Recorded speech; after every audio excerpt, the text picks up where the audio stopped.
I stood in the tasting room of my vineyard, watching the afternoon sunlight filter through the tall windows and cast golden patterns across the oak floors. The room smelled of earth and fermenting grapes, a scent that had become as familiar to me as my own heartbeat. 7 years ago, I had purchased this property with everything I had saved from my career in agricultural consulting. The vineyard sprawled across 42 acres of rolling hills in Napa Valley, a dream I had nurtured since childhood when I first tasted wine at my grandfather's table. My family had thought I was insane. My mother had called it a waste of money. My sister Victoria had laughed outright, saying I would fail within a year. But I had proven them all wrong. Through countless 18-hour days, through harvests that left my hands bleeding and my back aching, through winters when I questioned every decision I had made, I had built something extraordinary. The vineyard was now valued at $3.1 million, and our wines had won awards from San Francisco to New York. I walked through the rows of vines, checking the Cabernet Sauvignon grapes that would be ready for harvest in 6 weeks. The clusters hung heavy and dark, almost black in the fading light. My vineyard manager Javier had already left for the day, and I enjoyed these quiet evening walks alone. The silence was broken only by the distant sound of birds settling into the trees that bordered the property. My phone buzzed in my pocket. I ignored it. The phone buzzed again, then again. Finally, I pulled it out and saw 3 missed calls from my mother and 2 text messages asking when I would be home. Home. The word felt strange. I had not lived in my childhood house for 15 years, yet my mother still referred to it as my home. I drove to my parents' house that evening out of obligation rather than desire. My relationship with my family had grown strained over the years, particularly after I refused to give Victoria money to start her boutique 3 years ago. She had never forgiven me for that refusal, despite the fact that I had been drowning in debt from the vineyard at the time. The house looked the same as it always had, a sprawling ranch-style home with a perfectly manicured lawn. My father's car was in the driveway next to Victoria's white sedan. I parked behind them and sat for a moment, gathering the energy to face whatever drama awaited me inside. I let myself in through the front door. Voices drifted from the kitchen, animated and excited. I walked down the hallway, my footsteps silent on the carpet. As I approached, I heard Victoria's voice, high and breathless with excitement. The vineyard would be absolutely perfect. Can you imagine? 300 guests walking through the vines, the ceremony at sunset by the oak grove. It would be like something out of a magazine. I froze in the hallway, just out of sight. My mother's voice responded, warm and encouraging. I think it sounds wonderful, sweetheart. Catherine owns that property, and family is family. She will understand. But what if she says no? Victoria asked. You know how she is, always so uptight about her precious vineyard. She will not say no, my mother said firmly. That land is shared family property in spirit, if not on paper. We raised her to understand family obligations. She has no choice but to say yes. I felt my stomach drop. I stood completely still, barely breathing, as they continued planning Victoria's wedding at my vineyard. They discussed guest counts, catering options, tent placements. They talked about using my tasting room for the reception, my private residence for Victoria to get ready, my carefully cultivated grounds as their personal venue. Not once did anyone suggest asking me first. My father's voice joined the conversation. We should probably mention it to Catherine soon. The wedding is only 3 months away. I will talk to her tonight, my mother said. She will say yes. I am certain of it. I backed away from the kitchen, my mind racing. Part of me wanted to storm in and shut down their plans immediately. But something held me back. I wanted to see how far they would take this, how much they assumed they could simply take from me without asking. I walked into the kitchen with a bright smile. Hi, everyone. Sorry I am late. Traffic was terrible. My mother turned and embraced me, her perfume overwhelming. Catherine, darling, we were just talking about you. Nothing bad, I hope. I said lightly. Victoria smiled at me, the same smile she had used since childhood when she wanted something.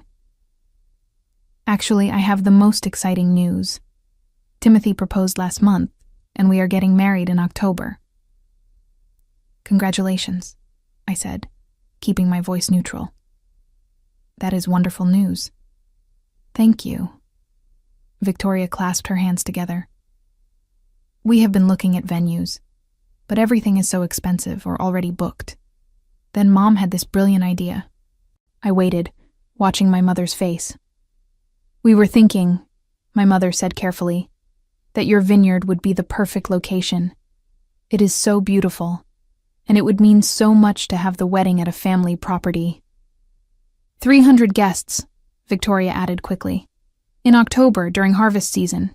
Just imagine how gorgeous it would be. I looked at each of them in turn. My mother's expectant smile, Victoria's eager eyes, my father's uncomfortable expression, as if he knew this was wrong but lacked the courage to say so. Let me think about it, I said. Victoria's face fell. Think about it. Catherine, I am your sister. This is my wedding. I understand that, I said calmly. But October is our busiest season. Harvest happens in October. I have contracts, tours scheduled, a full production timeline. Surely you can reschedule some things, my mother said. Family should come first. I felt the old familiar pressure, the weight of expectations I had carried my entire childhood. My mother had always made it clear that Victoria was the favorite, the beautiful one, the charming one. I was the practical daughter, the one who worked hard and asked for nothing. Even now, standing in this kitchen with my own successful business behind me, I felt like the overlooked child again. I will think about it, I repeated.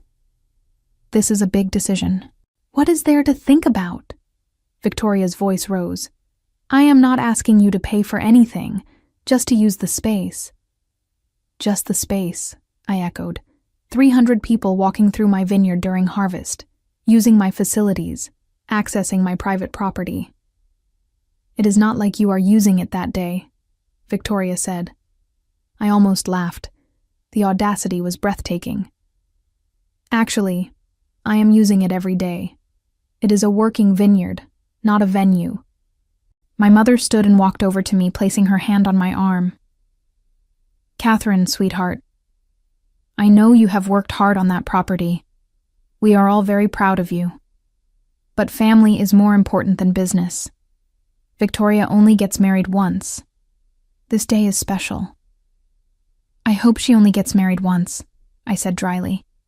Given the divorce rates, one can never be certain. That is not funny, Victoria snapped. I was not joking.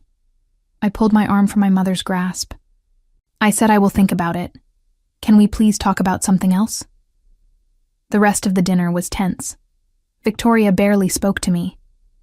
My mother kept bringing up wedding details, each comment a subtle pressure tactic. My father ate in silence, occasionally glancing at me with what might have been sympathy. I left as soon as I could politely escape, claiming an early morning at the vineyard. In my car, I sat with my hands on the steering wheel, trying to process what had happened. They had already planned the entire wedding at my property before even asking me. The entitlement was staggering. Over the next week, the pressure intensified. My mother called daily. Victoria sent long text messages about how hurt she was by my hesitation.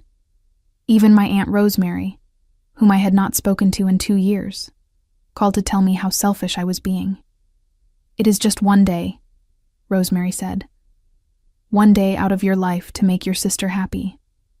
It is not just one day, I explained for the 10th time. It is weeks of preparation, disruption to my operations, liability issues, insurance concerns. This is my business. Always so focused on money, Rosemary said disapprovingly. You know, Catherine, success means nothing if you have no family to share it with. I hung up on her.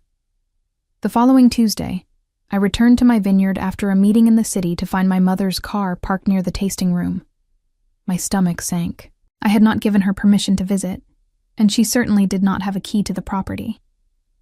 I found her walking through the vines with Victoria and a woman I did not recognize. They were deep in conversation, gesturing at different areas of the vineyard.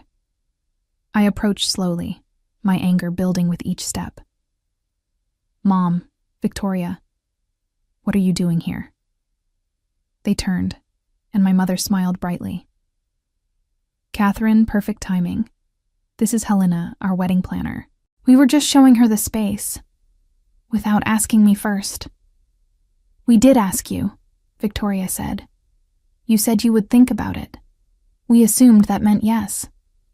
"You assumed wrong." I turned to the wedding planner. "I apologize for your wasted time, but this property is not available for events." Helena looked between us, clearly uncomfortable. "I see. Perhaps I should step outside." "That would be best," I said. After Helena left, my mother turned to me with an expression I knew well, disappointment mixed with manipulation. "Catherine, why are you being so difficult about this?" "Difficult? You brought a wedding planner to my property without permission. You are planning an event without my consent." "Consent?" Victoria scoffed. "Listen to yourself. This is family land." "It is my land, my name on the deed, my money that bought it, my work that made it successful. Family helped you," my mother said. "We supported you when you wanted to buy this place. You told me I was making a mistake. You said I would fail. You offered no support, financial or otherwise." "We supported you emotionally," my mother insisted. "No, you did not." I felt 7 years of resentment rising. "You have never once visited this vineyard when I did not specifically invite you. You have never asked about my business. You have never acknowledged any of my achievements. But now that I have something valuable, suddenly you want to use it." Victoria's face flushed red. "I cannot believe how selfish you are. Do you know how embarrassing this is? I already told people the wedding would be here." "That was your mistake, not mine." "So you are saying no?" my mother asked quietly. I looked at both of them, these women who were supposed to love me, who instead saw me only as a resource to exploit. Something shifted inside me. I thought about their conversation in the kitchen, how they had assumed they could simply take what they wanted. "I am not saying no," I said slowly. Relief flooded my mother's face. "Oh, thank goodness. I knew you would see reason.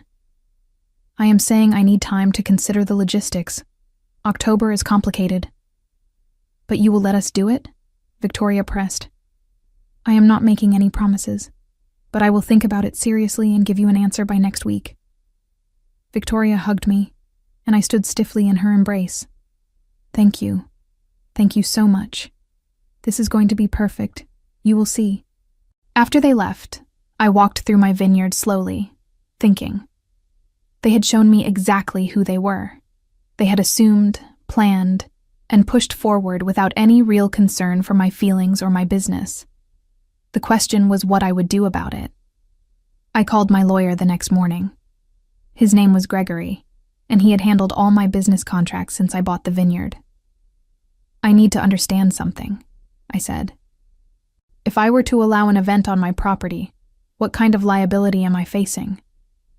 Gregory explained the intricacies of event insurance, property liability, and the potential damages I could face if anything went wrong. "For 300 guests? Catherine, you would need significant coverage. We are talking about alcohol, transportation, potential injuries. If someone drives drunk and has an accident after leaving your property, you could be held liable. Even if I am not hosting the event? If it is my family's wedding? Your property, your liability. Unless you have ironclad contracts and proper insurance in place, you are opening yourself up to serious risk."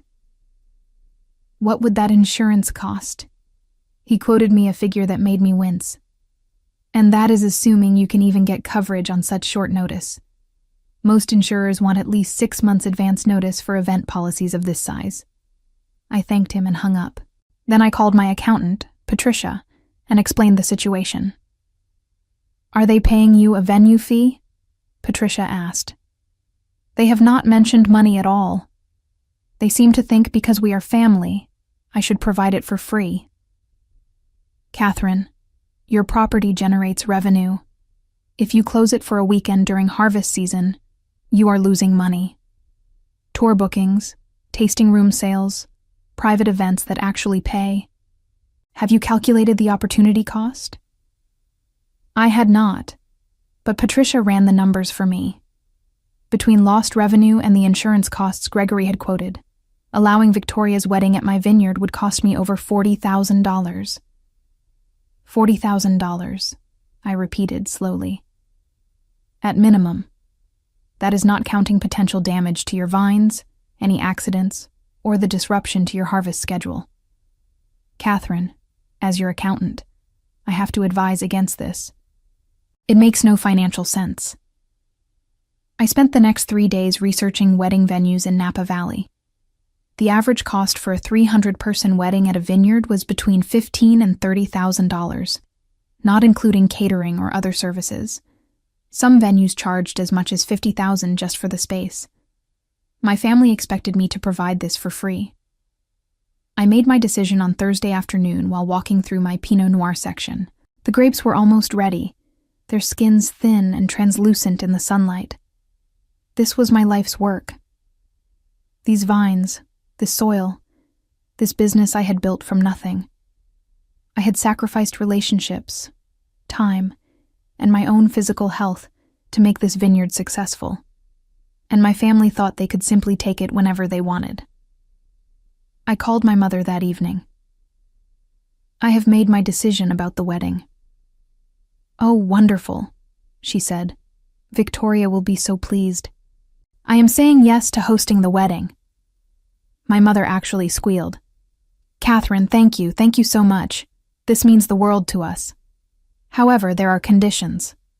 Of course, whatever you need. I need everything in writing, a proper contract outlining the date, time, guest count, and areas of the property that can be accessed. I need proof of liability insurance covering the event, and I need a deposit." There was a pause. "A deposit?" "Yes, given the liability I am taking on and the revenue I will lose by closing the vineyard for the weekend, I need a deposit of $10,000, refundable if the event proceeds without issues. Catherine, this is family. We are not going to damage anything." Then the deposit will be returned. It is standard practice for any event venue.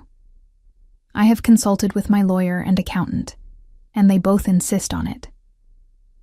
My mother's voice cooled considerably. "Let me discuss this with your father and Victoria." "Of course, but I need the deposit and signed contract within 2 weeks if the wedding is happening in October. Insurance takes time to arrange." I hung up feeling oddly calm. I knew what would happen next. My family would be outraged at the suggestion they should pay anything. They would accuse me of being greedy, of putting money before family. They would pressure and guilt and manipulate. But I had learned something important over the past week. I had learned that my family saw me not as a person, but as a resource. They valued my property, but not my time. They wanted my success, but resented the work it had required. The next morning, I met with Gregory again. "I need you to draft a very specific contract for an event at the vineyard. You are going through with it?" "Maybe, maybe not. But I want to be prepared either way." Gregory and I spent 2 hours going over every detail. The contract would specify exact areas of access, time limitations, guest count restrictions, and damage clauses. It would require a certificate of insurance, naming me as an additional insured party. It would include a detailed schedule of events and a clause stating that any deviation from the agreed-upon plan would result in immediate termination of the event. "This is very thorough," Gregory said. "Most families do not require this level of documentation. Most families do not assume they can use your property without asking first." He nodded. "Fair point. I will have this ready for you by Monday." I left his office feeling more in control than I had in weeks. Whatever happened next, I would be ready. My mother called me on Saturday morning. I was in the vineyard working with Javier on the irrigation system when my phone rang.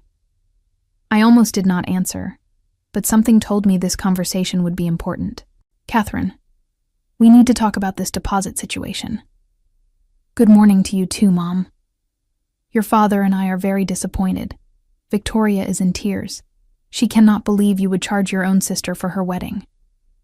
I am not charging for the wedding. I am requiring standard insurance and a damage deposit. Any venue would require the same.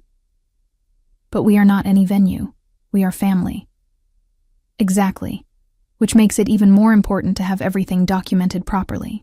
If something goes wrong, I do not want family relationships destroyed over money disputes. My mother's voice took on the martyred tone I knew so well. You know we cannot afford $10,000 right now. Your father's business has been slow. Then perhaps Victoria should consider a less expensive venue. There are lovely parks that rent for a few $100s. Parks? Catherine, this is her wedding day, the most important day of her life. How can you be so heartless? I am being practical. Mom, do you have any idea what my property is worth? What could happen if 300 people are walking through it unsupervised? One lawsuit could destroy everything I have built. Nothing is going to happen. You are being paranoid. I am being responsible. Gregory explained the liability issues to me very clearly. Without proper insurance, I could lose everything. Gregory. My mother said his name like a curse. Always hiding behind lawyers and accountants. When did you become so cold, Catherine? Around the time my family started treating my business like their personal playground. She gasped. That is a horrible thing to say. It is the truth. You and Victoria walked through my property with a wedding planner without my permission. You planned an entire event without asking me first. You expected me to hand over my business for free because we share DNA. Family is supposed to support each other. Support goes both ways, Mom. When have you supported me? When I bought this vineyard, you told everyone I was crazy. When I won my first award, you did not even come to the ceremony. When I was working 20-hour days that first year, did you offer to help? Did anyone? Silence on the other end. I am willing to host the wedding, I continued, my voice steady. But I need proper insurance and a deposit. Those are my terms. Take them or find another venue. Victoria will never forgive you for this. Then I suppose she will not forgive me. I hung up and stared at my phone for a long moment. My hands were shaking slightly. I had never spoken to my mother that way before. Some part of me expected lightning to strike or the ground to open up. Instead, the sun continued shining and the birds continued singing. Javier walked over, concern on his face. Everything okay, boss? Family drama, nothing new. He nodded sympathetically. My sister wanted to have her quinceañera here last year. I had to explain that I work here. I do not own it. What did she say? She was mad for about a week. Then she found a nice hall in town and got over it. He paused. Your family will get over it too. I wanted to believe him, but I knew my family better than that. Over the next week, I received a barrage of messages. Victoria sent me long texts about how I was ruining her life. My mother called repeatedly, alternating between guilt trips and anger. Even distant relatives I barely knew contacted me to tell me I was being selfish. The only person who did not contact me was my father. I found that more telling than anything else. On Wednesday, Victoria showed up at the vineyard unannounced. I was in the lab testing pH levels when Javier came to find me. Your sister is here. She seems upset. I sighed and headed to the tasting room. Victoria sat at one of the tables, her eyes red from crying. Real tears, or calculated ones, I could never tell with her. We need to talk, she said. I am listening. Why are you doing this to me? What did I ever do to you? The question was so absurd I almost laughed. Victoria, you have spent your entire life treating me like an ATM and a doormat. You borrowed money you never paid back. You took credit for my work in college. You convinced Mom and Dad that I was the cold, selfish daughter while you were the warm, loving one. That is not true. It is completely true. And now you want to use my property for free, and when I ask for basic protections, I am the villain. Victoria's tears stopped abruptly. You know what? I have tried to be nice. I have tried to be understanding. But the truth is, you are jealous. Jealous? Yes. Jealous that I am getting married and you are alone. Jealous that people actually like me while you hide out here with your vines. Jealous that I have always been Mom's favorite. Finally, some honesty. She stood up. I hope you are happy, Catherine. I hope your precious vineyard keeps you warm at night, because you are going to end up alone. Nobody wants to be around someone so cold and bitter. If I am cold and bitter, maybe it is because I spent my whole life being used by people who claim to love me. Victoria grabbed her purse. We are having the wedding here whether you like it or not. This is family land, no matter what your precious deed says. Actually, it is not. And if you try to have an event here without a proper contract and insurance, I will call the police and have everyone removed for trespassing. You would not dare. Try me. She stared at me for a long moment, perhaps finally realizing I was serious.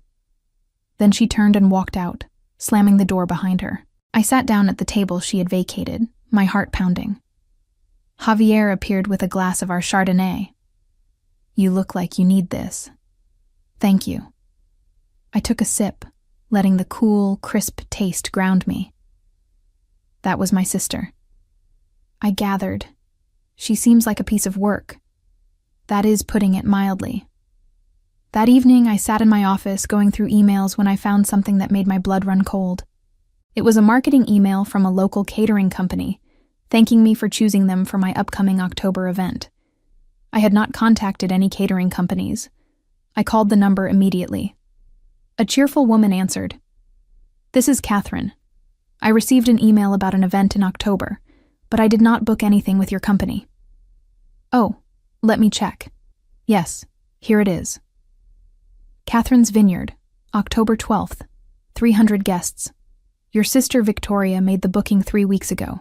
3 weeks ago? Before I had even agreed to host the event. I am sorry. Is there a problem? Yes. I did not authorize this booking. I need you to cancel it immediately. But we have already ordered specialty items. There will be cancellation fees. Send those fees to Victoria. This is not my event. I hung up and immediately started searching my emails more carefully. What I found was infuriating. Victoria had been booking vendors using my name and property for over a month. She had hired a florist, a photographer, a DJ, and a rental company for tables and chairs. Everything was scheduled for October 12th at my vineyard. I called Victoria immediately. She answered on the 4th ring, her voice wary. What do you want, Catherine? I want to know why you have been booking vendors for my property without permission. I was just being proactive. I knew you would say yes eventually. I have not said yes. In fact, I specifically told you I needed insurance and a deposit first. Oh, stop being so dramatic. Nobody is going to get hurt at a wedding. That is not the point. The point is, you have been using my name and property to make bookings without authorization. That is fraud, Victoria. Fraud? Are you seriously threatening me with legal action? I am telling you that what you did was illegal. You do not have permission to use my property or my business name. It is a family property. For the last time, it is not. And if you continue this behavior, I will take legal action. Victoria laughed, a harsh sound. Go ahead, sue your own sister. That will look great for your precious reputation. She hung up on me. I sat staring at my phone, furious and hurt in equal measure. How had my family become these people? Or had they always been this way, and I had just been too blind to see it? I called Gregory the next morning and explained what Victoria had done. "She committed fraud," he said simply. "She used your business identity to enter into contracts without authorization." "What are my options?"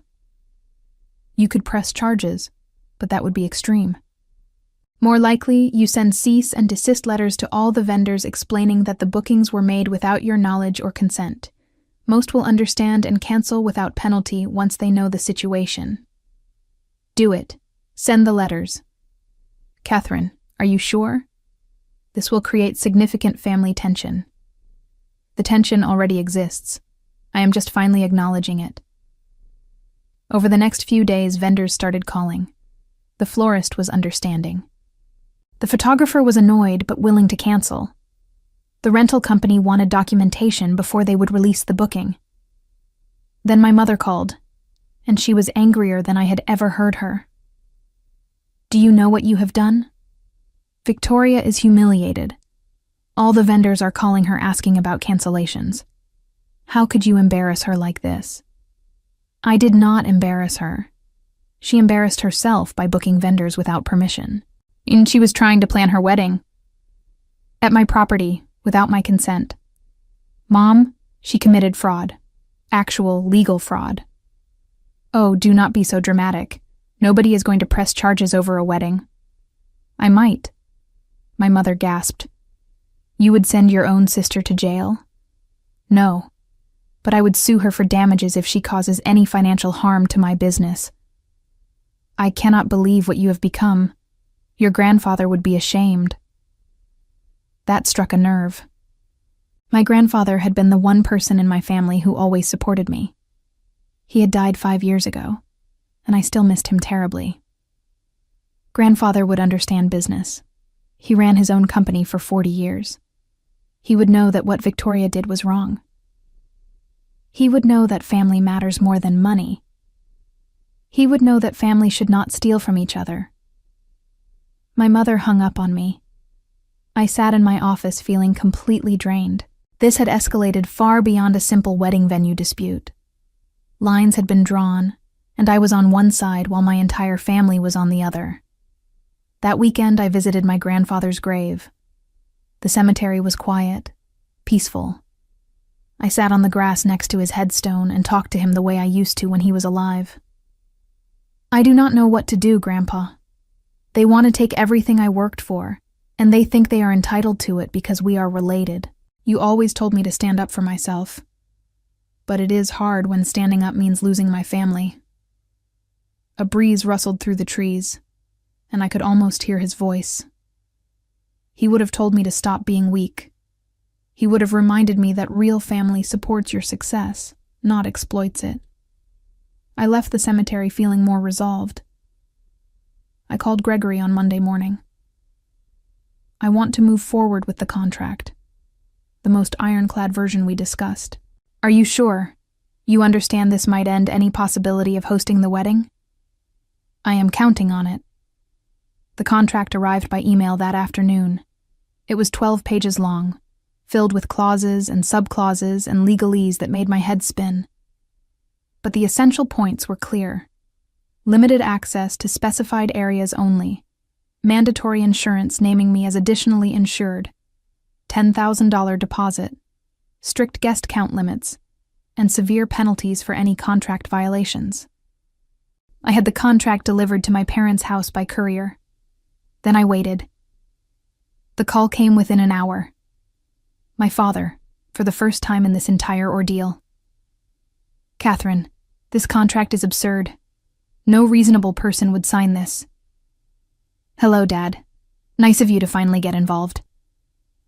Your mother has been handling this, but I have been kept informed. This contract is insulting. It is standard for any venue. Actually, it is more lenient than most. The deposit alone is outrageous. The deposit is refundable, and it is necessary to protect my business." "Your business?" He sighed heavily. "When did you become so obsessed with money?" "When my family tried to steal from me." "Nobody is stealing anything. We are trying to have a wedding. At my expense. Dad, have you even looked at what this would cost me? The lost revenue, the insurance, the liability? Do any of you care about that? My father was quiet for a moment. When he spoke again, his voice was careful.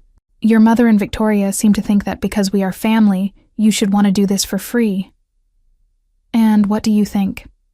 Another pause. I think they should have asked you properly from the beginning, but I also think you could be more flexible. I have been flexible. I agreed to host the wedding. I just need proper protections in place. $10,000 is a lot of money, Catherine. It is also a lot less than I could lose if something goes wrong. Dad, why are you all so opposed to treating this like any other business transaction? Because you are not any other business. You are our daughter. Victoria is your sister. Then maybe Victoria should treat me like a sister instead of a free venue. My father sighed again. I will talk to your mother. But Catherine, I do not think this is going to end the way you want it to. How do I want it to end? With everyone happy and together. That ship has sailed. He hung up, and I sat staring at my computer screen. He was right. There was no outcome where everyone ended up happy. Either I caved to their demands and resented them forever, or I held firm and lost my family. Neither option felt like winning. Days passed. September arrived with cooler temperatures and the first hints of autumn color in the trees. The grapes were entering their final ripening stage, and I spent long hours in the vineyard checking sugar levels and planning the harvest schedule. I heard nothing from my family for 2 weeks. No calls, no texts, no surprise visits. It was the longest I had gone without contact since moving out of their house, and the silence was both relieving and unsettling. Then, on September 15th, my mother called. We agree to your contract. I almost dropped my phone. What? We talked to a few other venues, and they all require similar things. We understand you need to protect your business. Victoria is willing to pay the deposit. Victoria is willing to pay? Yes. She has been saving money from her job. She can cover the $10,000. I felt suspicious immediately. This was too easy, too convenient. And the insurance? We have a meeting with an insurance broker next week. Everything will be handled properly. Mom, I need this in writing. The signed contract, proof of insurance, and the deposit before I confirm anything. Of course. Victoria will bring everything by next Friday. After she hung up, I sat in my office feeling deeply uneasy. This sudden capitulation made no sense. My family did not give up that easily, especially Victoria. Something was wrong, but I could not identify what. I called Gregory. They agreed to the contract. That is good news, is it not? I am not sure. It feels too convenient. Maybe they realized you were serious. Maybe they understand this is the only way to have the wedding at your property. Maybe, but I have a bad feeling about this. Trust your instincts. But also, if they sign the contract and provide insurance, you are protected. That is the whole point of having a contract. He was right. I was protected. The contract was bulletproof. Even if they tried something, I had legal recourse. Friday came. Victoria arrived at the vineyard at exactly 2 p.m., carrying a folder. She looked different, more subdued. Her usual confidence seemed diminished. I have everything you asked for, she said, setting the folder on my desk. I opened it. The contract was signed by Victoria and my parents. There was a certificate of insurance from a reputable company, with me listed as additionally insured. And there was a cashier's check for $10,000. This all looks in order, I said slowly. Good. So we are confirmed for October 12th? Assuming the insurance company does not find any issues, yes. Victoria nodded. She looked like she wanted to say something else, but did not. Instead, she turned to leave. Victoria, wait. She stopped but did not turn around. Are we okay? You and me? She turned then, and her expression was cold. We are contractually obligated to be okay. Is that not enough for you? I meant as sisters. Did you? She tilted her head. Because it seems like you have made it very clear that business comes before family. That is not fair. You are the one who tried to use my property without permission. And you are the one who could have just said yes. You could have made this easy, but you had to make it about money and lawyers and protecting yourself. She shook her head. We will never be okay again, Catherine. You made sure of that. She left, and I sat holding the folder, feeling hollow. I had won. I had the contract, the insurance, the deposit. I was fully protected. So why did it feel like I had lost something important?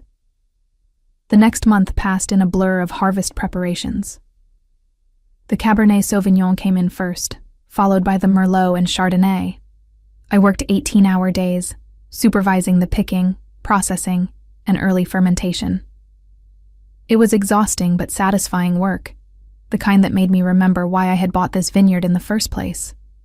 My family did not contact me at all during this time. No calls checking on harvest progress, no questions about the wedding setup. It was as if I had become invisible to them. 1 week before the wedding, my mother finally called.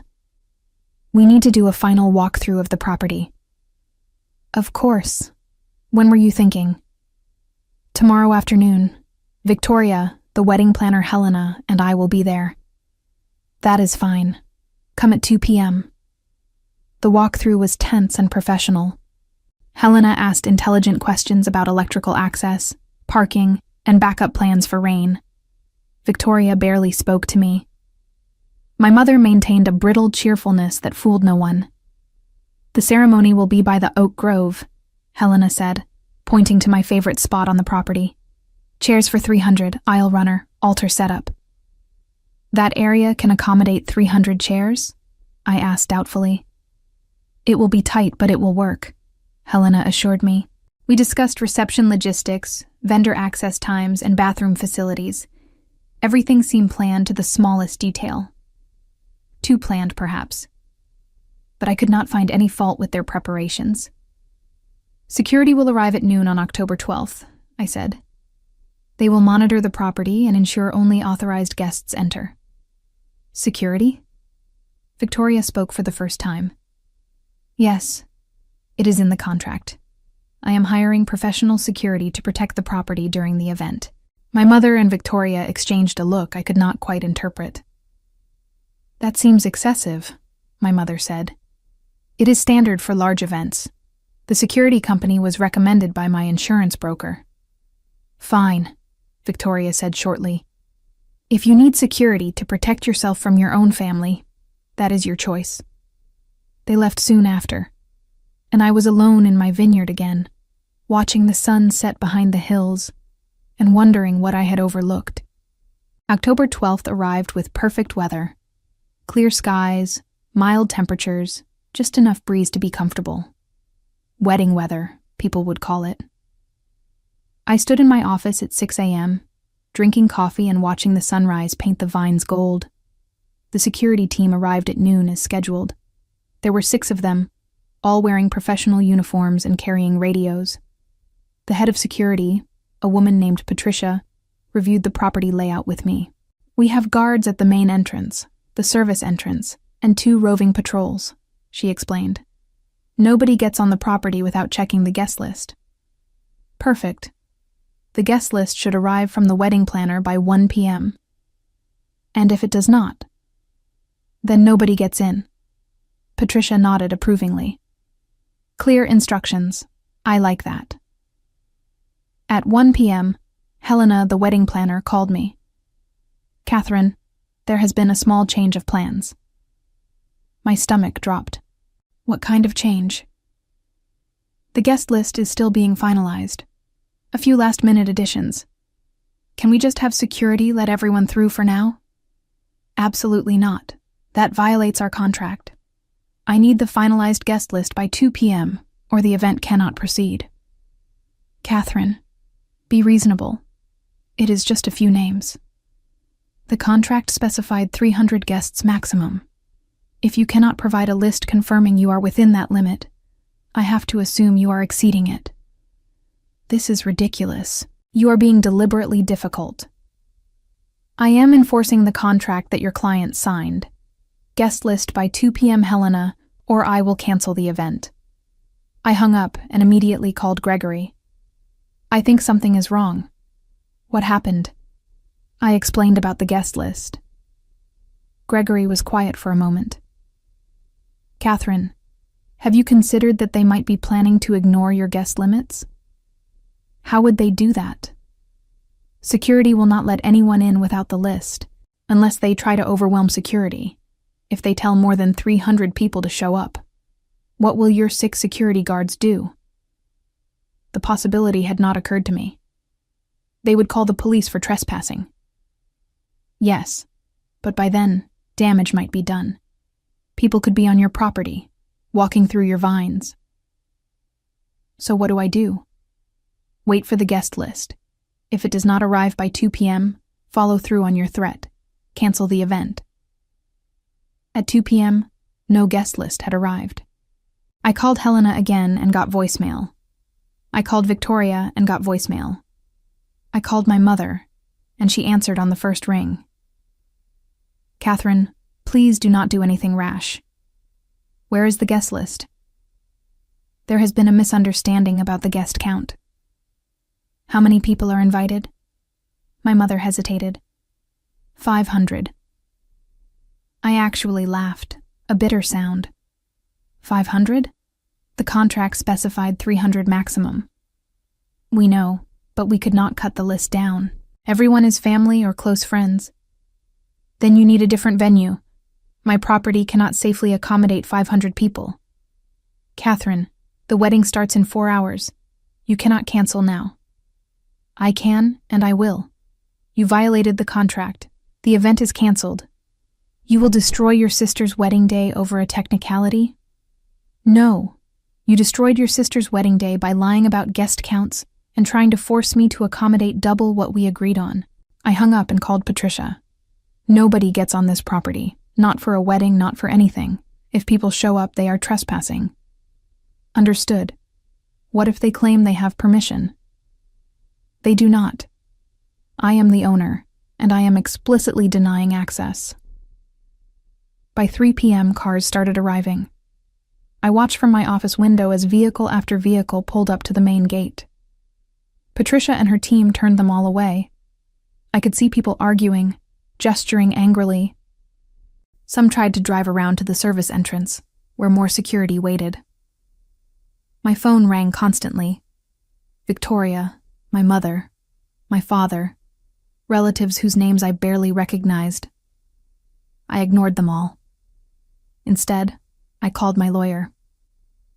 They tried to bring 500 guests, I told Gregory. Then you were right to cancel.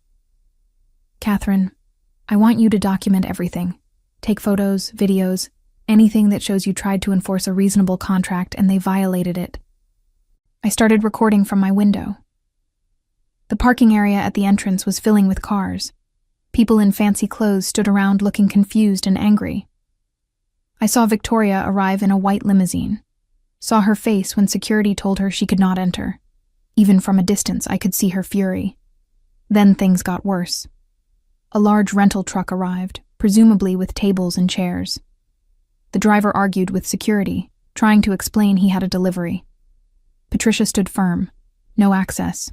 A catering van, a florist van, the DJ's truck. All turned away at the gate. My mother called me, her voice shaking. Catherine, there are 300 people standing outside your vineyard. Victoria is in her wedding dress. The photographer is here. Please, please let them in. You told me 500 guests.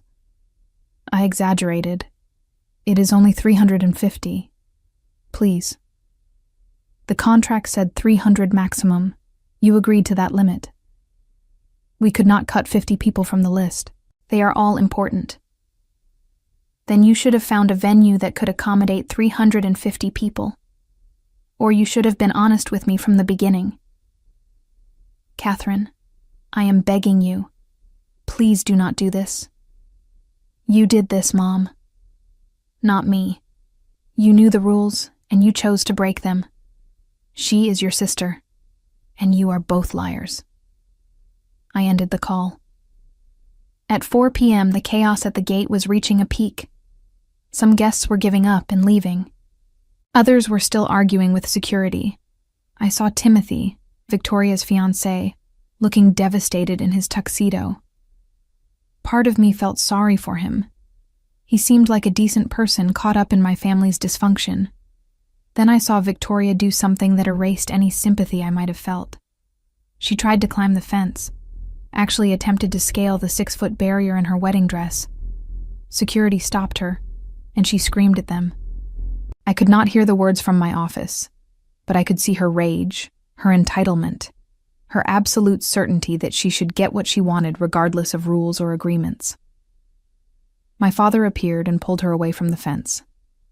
They had an animated argument, his hands gesturing, her face twisted with anger. Finally, she turned and walked back to the limousine. Guests continued leaving. By 5 p.m., most had given up. By 6 p.m., the parking area was almost empty. A few stragglers remained, probably hoping for a last-minute change of heart that would never come. I walked outside for the first time since morning. The sun was setting, painting the sky in shades of orange and pink. The vines rustled in the evening breeze. My beautiful, peaceful property had been completely untouched by the chaos that had raged at its borders. Patricia approached me. That was intense. Your family does not take no for an answer. No, they do not. For what it is worth, you did the right thing. We counted at least 400 people who tried to get in. If you had let them all access your property during harvest season, someone would have been hurt. Thank you. I appreciate you and your team holding the line. After security left, I sat on my porch and watched the last light fade from the sky. My phone had stopped ringing. The silence felt heavy, loaded with consequences I was only beginning to understand. The next day, I woke to find my phone full of voicemails and text messages. Most were from relatives telling me I was cruel, heartless, selfish. A few were from people I did not even know, friends of Victoria who felt compelled to share their opinions about my character. I deleted them all without listening. My mother called at 10 a.m. I considered not answering, but curiosity won. I hope you are proud of yourself, she said without preamble. I am proud that I protected my business and enforced a contract you signed. You humiliated your sister in front of everyone she knows. The story is all over social media. People are calling you a monster. People who do not know the full story. What full story? That you refused to let your sister's wedding happen because of a guest count difference? The full story is that Victoria tried to bring 400 people to a venue that agreed to 300. The full story is that you all lied to me repeatedly. The full story is that you treated my business like something you could exploit without consequences. We are done, Catherine. Do you understand that? Victoria never wants to see you again. Your father is devastated. You have chosen your vineyard over your family. No, Mom. You chose to disrespect me and my business. You chose to break a contract. You chose to prioritize what you wanted over what we agreed to. I just enforced boundaries. Boundaries. She laughed bitterly. I raised you to be part of a family, not an island. You raised me to know my place. The quiet daughter. The one who works hard and asks for nothing. The one who should be grateful for any attention from her golden sister. Well, I am done with that role. Then I suppose we are done with you. She hung up. I sat in my kitchen, staring at my phone, waiting to feel something. Regret, maybe. Sadness. But all I felt was relief. A weight I had been carrying my entire life had finally lifted. The days following the canceled wedding were strange. I threw myself into work, processing the harvest, managing fermentation, planning the next vintage. Javier and the rest of my staff never mentioned what had happened, though I was certain they had heard the story. "You okay, boss?" Javier asked one afternoon as we checked the barrel room. "I am surprisingly okay, actually." He nodded. Family can be complicated. My mother did not speak to me for a year after I moved out. Eventually, she got over it. I do not think my family will get over this. Maybe not, but you will be okay either way. He was right. I would be okay. For the first time in my life, I had put my own needs first, and the world had not ended. 2 weeks after the wedding that never was, I received a letter from Victoria's lawyer. They were suing me for emotional distress and breach of contract. I read the complaint with a sense of detached amusement. They claimed I had agreed to host the wedding, and then canceled at the last minute, causing emotional harm and financial damages. I forwarded the complaint to Gregory, who called me laughing. "This is the weakest lawsuit I have ever seen. You have a signed contract limiting guests to 300. You have documentation that they tried to bring 400. You have security footage showing they violated the agreement. This will be dismissed immediately. Should I countersue? For what? Fraud, breach of contract, trespassing attempts, defamation, given what they are saying about me on social media." Gregory was quiet for a moment. "You would probably win. But is that what you want? More months of legal battles with your family?" I thought about it. Did I want revenge beyond what I had already taken? Did I want to drag them through court, force them to pay damages, make them suffer financially the way they had tried to make me suffer? "No," I said finally. "Let them have their lawsuit. It will be dismissed, and that will be the end of it." "You are sure?" "I am sure. I do not need revenge, Gregory. I just need them to leave me alone." The lawsuit was dismissed 6 weeks later, exactly as Gregory predicted. The judge ruled that I had acted within my rights as a property owner and had enforced a valid contract. Victoria was ordered to pay my legal fees. I never received that payment. I did not expect to. 3 months later, I was featured in a wine magazine. The article was about successful women in the wine industry, and they wanted to photograph me in my vineyard. I almost said no, too aware of how the story would look to my family. But then I realized I did not care anymore. The article came out in February. It was beautiful. 4 pages of photos and interviews. They quoted me talking about building a business from nothing, about trusting my instincts, about the satisfaction of creating something lasting. My phone rang the day the article published. It was my father. "I read the magazine article," he said. "And?" "It was well done. You should be proud." "Thank you." "Catherine, I know we cannot undo what happened. But I want you to know that I understand why you did what you did. I do not agree with all of it, but I understand." It was not an apology, but it was something. "I appreciate that, Dad. Your mother and Victoria are still very angry." "I know.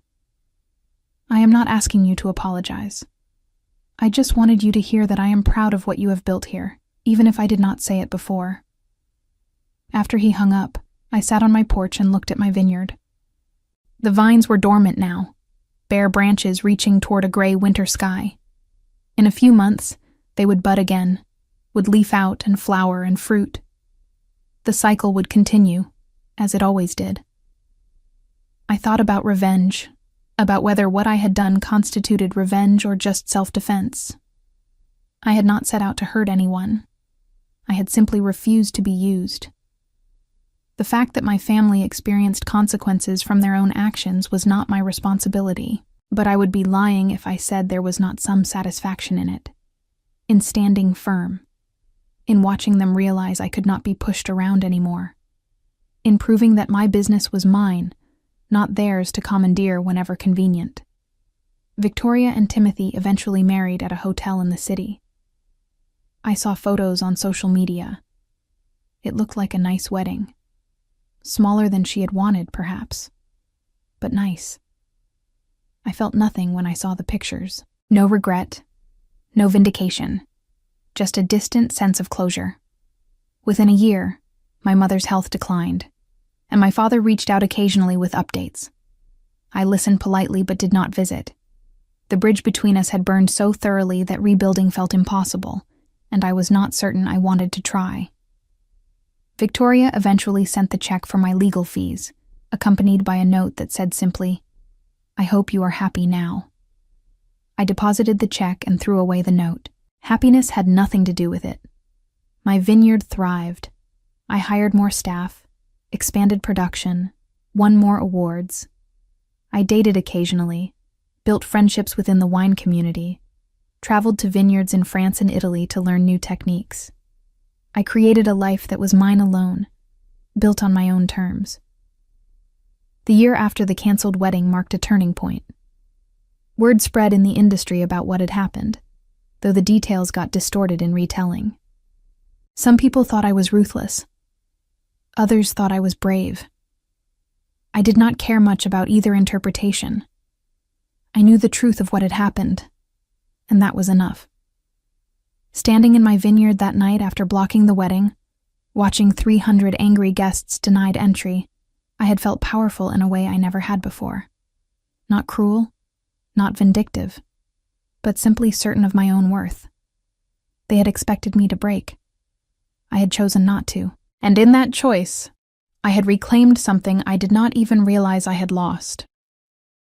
In the months that followed, Victoria's life unraveled in ways I never anticipated. The lawsuit against me cost her thousands in legal fees that were never recovered. Her reputation suffered as the true story emerged through mutual acquaintances who knew the full details of what she had attempted. Timothy, who had seemed like a decent man caught in a terrible situation, left her 6 months after their City Hall wedding, unable to forgive how she had dragged him into such a destructive conflict. She lost her job at the marketing firm after the stress affected her performance, and her social circle shrank as friends tired of her constant complaints and blame-shifting. My mother, who had enabled Victoria's behavior for decades, found herself isolated as well, with relatives quietly distancing themselves after learning the truth. They had assumed they could take what they wanted without consequences, and when consequences arrived, they shattered. I built something that no one could take from me, and in defending it, I learned that protecting yourself is not cruelty, it is survival. Looking back on that October day when I watched their perfect plan collapse at my gates, I felt no guilt for the boundaries I had enforced. Some called it revenge, but it was simpler than that. It was the moment I stopped apologizing for being valuable, stopped shrinking to make others comfortable, and finally claimed the life I had earned through years of backbreaking work.